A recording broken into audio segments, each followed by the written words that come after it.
Hi everyone, share ko lang tong ginawa kong pulveron. So, eto nagmix ako ng ng 2 cups of all-purpose flour.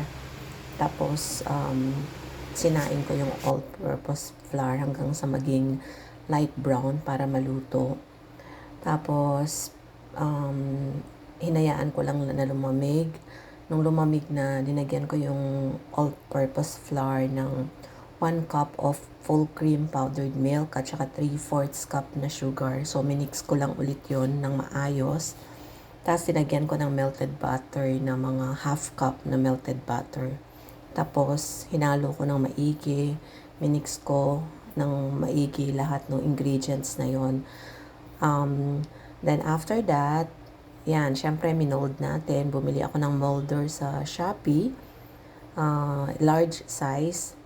So, yan. Madali naman yung pagmo-mold. After na i-mold, chinil ko muna yan sa ref ng 1 hour bago ko siya binalot. Bumili din ako ng packaging sa Shopee. Medyo malaki lang itong nabili kong packaging. Pero pwede na rin. Kasi syempre, nagsisimula, nagpa-practice. Ayan. So, nakagawa ako actually ng 19 pieces. Pero siksik talaga siya. Siksik yung pagkakamold ko.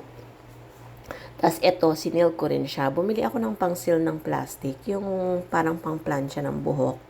So, yan, nakaseal na yan, guys. So, 'di ba? So, ano lang, practice, tikman kung masarap. Then later on, pwede nating i-business. So, yan lang ang gusto kong i-share sa inyo in this video. Bye!